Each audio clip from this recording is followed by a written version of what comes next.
What do you see, in the future for, possible, help, or if not, maybe for yourself here at the wall, or what could people do out there, politician-wise or city hall-wise, that could help people at the wall? Well, there's resources that come through at the wall all the time. Like, I don't know, there's a lot of Rule 25s going on, and I could get help anytime I want. I just don't want to right now because it ain't getting cold yet. Yeah. Yeah. Yeah, that's understandable. Do you feel like at the wall right now it's a lot of need for Rule 25s? Or do you feel like it's more like housing? Or do you think it's more like treatment needed? What do you feel is the problem for reason why the community is so big right now? I say legal problems. Yeah. People don't want to be going into like a shelter and all of a sudden getting pegged for like outstanding warrants and stuff. Or outstanding warrants. CPS issues and things like that. Yeah. The anxiety and feeling of not knowing. Would you feel like that's maybe it? One thing that we do know for sure is that mental health obviously plays a big role in reasons why things like this happen, even with people that seem to live normal lives. Do you feel like maybe more mental health resources is necessary to be able to assist better? It's not mental health, it's chemical dependency. Yeah, okay. Because these people over there, the ones that are really bad on drugs. The chronic, yeah. And you see them 3 a.m. just really weird. It's because of the drugs. It ain't their mental health. Yeah. The drugs mess with their mental health. Exactly. Mm-hmm. Yeah. So I'd rather say it's the drugs. Mm-hmm. Well, thank you so much, Tom.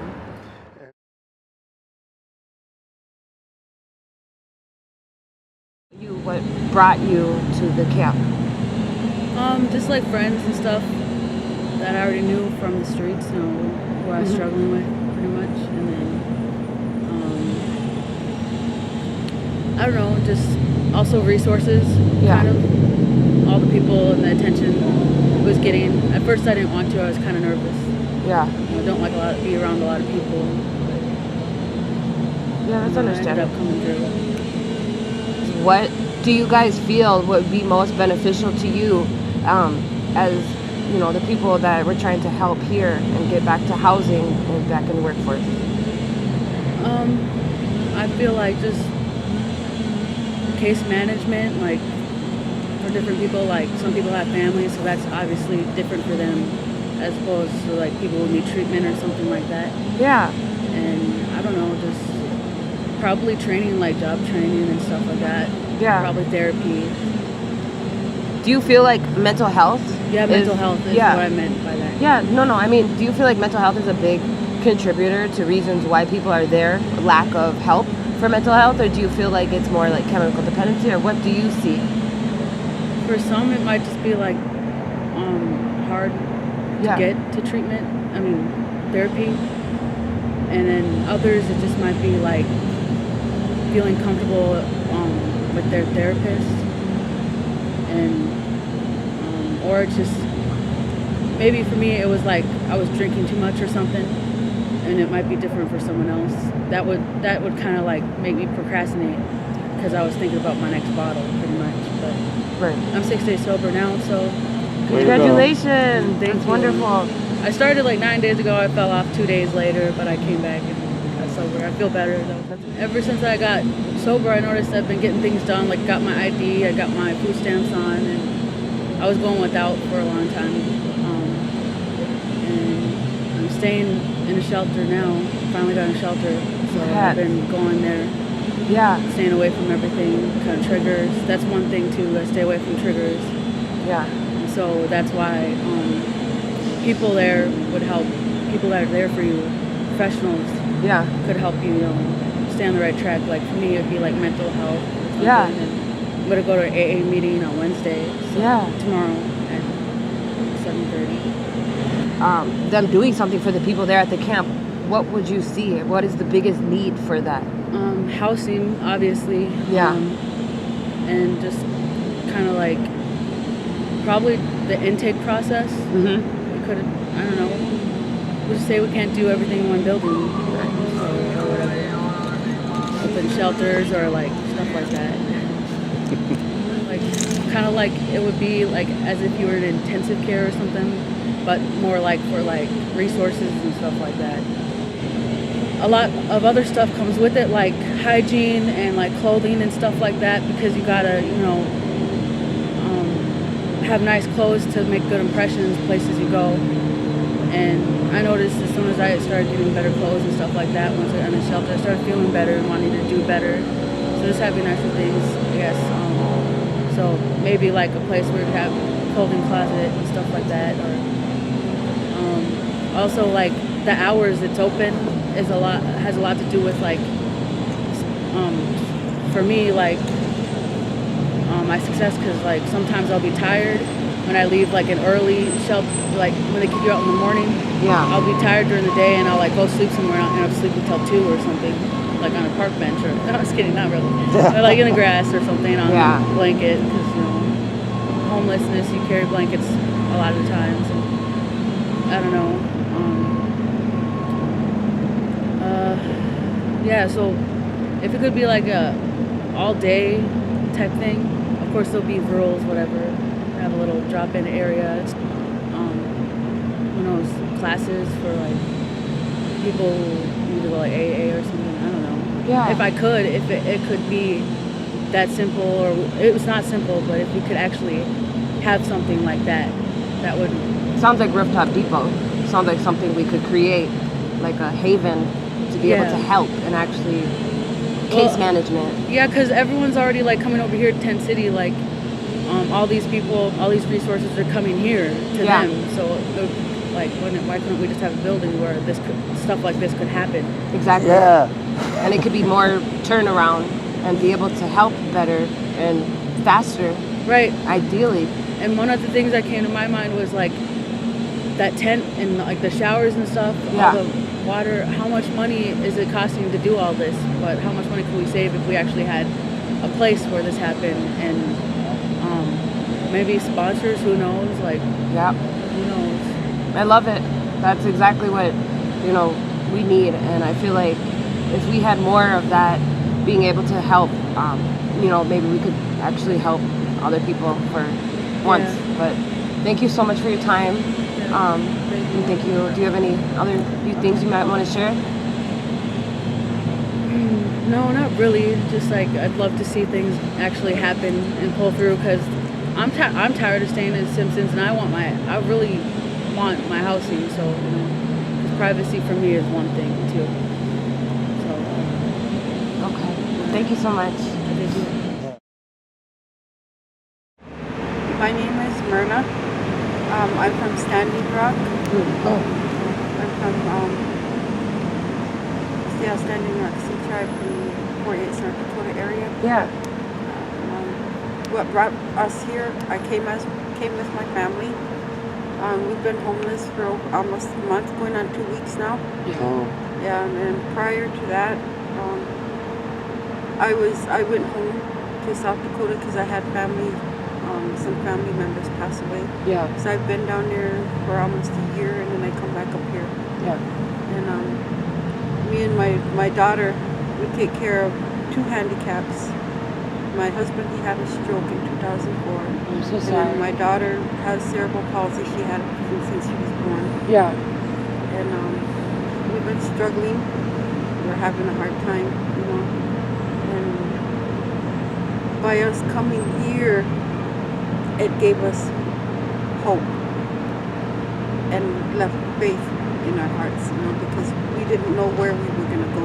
We didn't know where we were going to turn, And just out of the blue one day, my friend was seeing her in the park.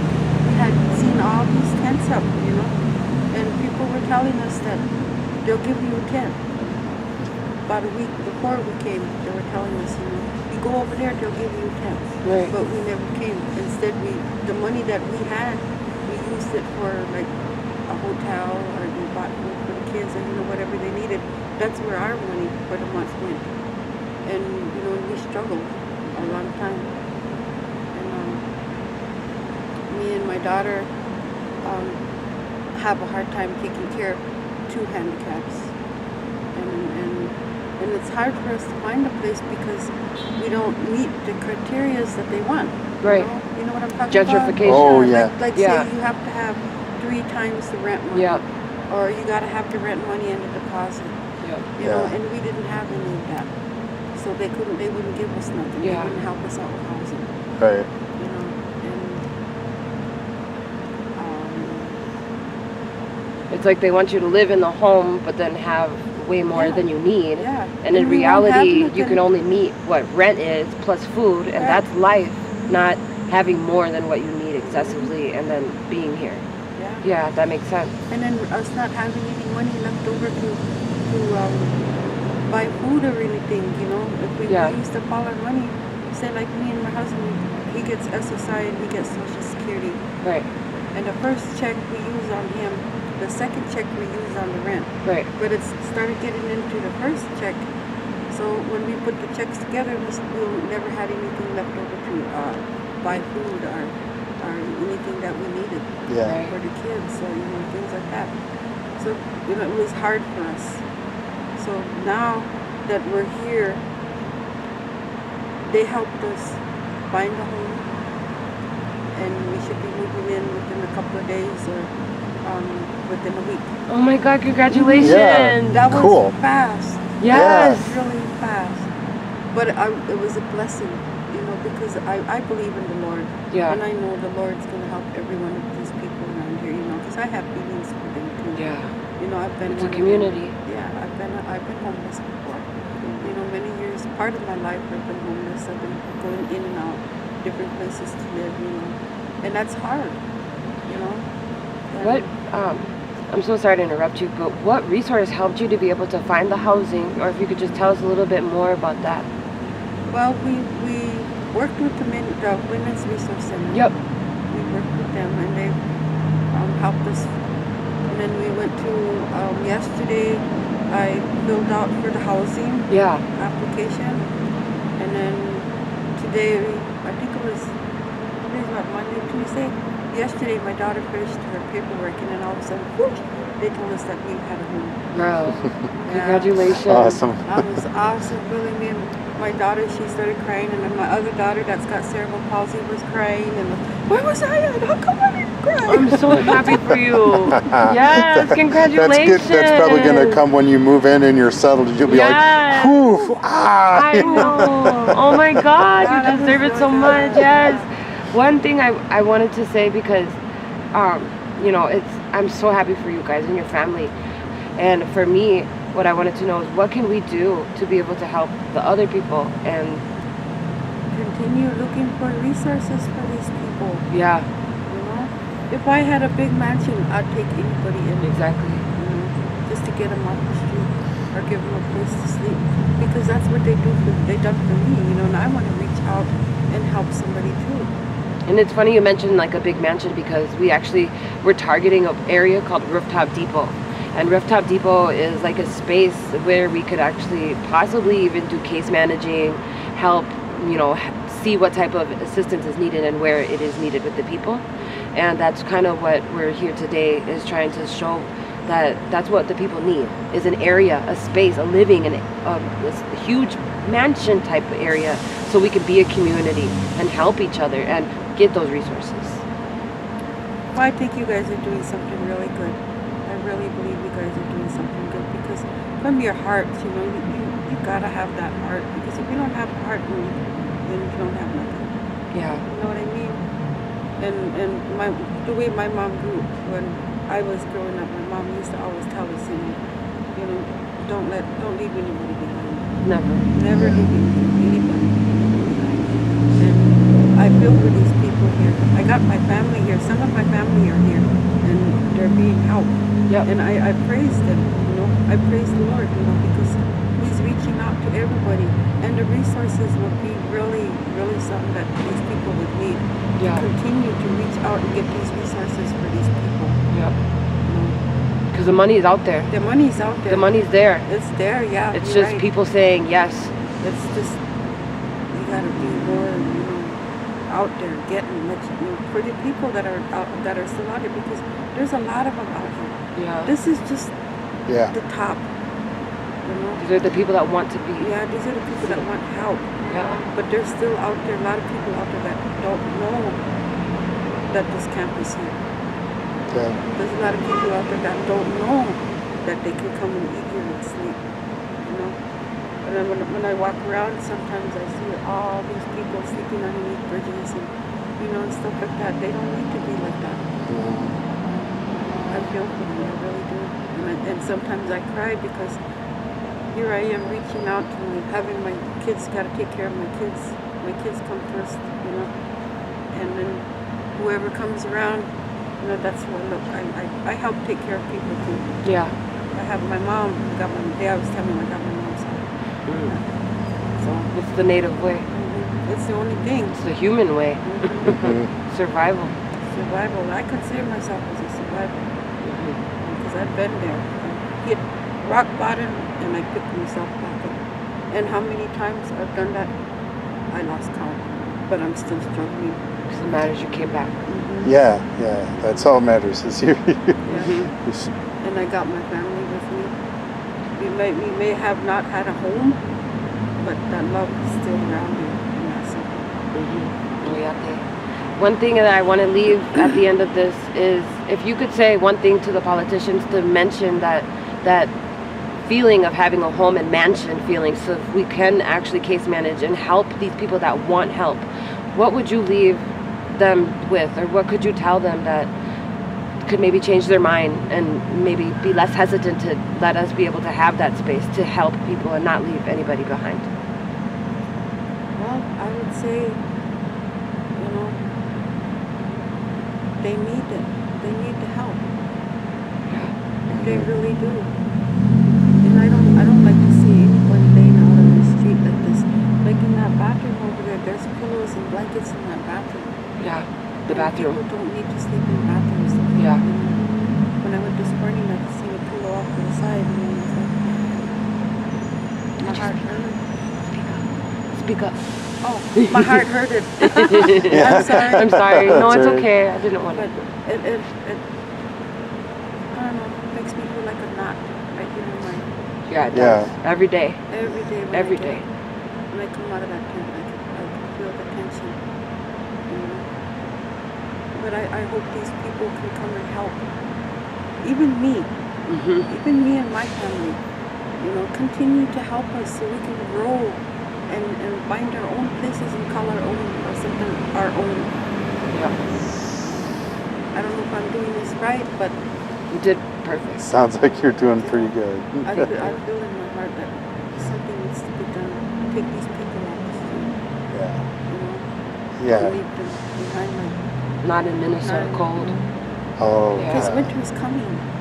Where are these people gonna go? You know? Yeah. Where are they gonna go when they close down this place?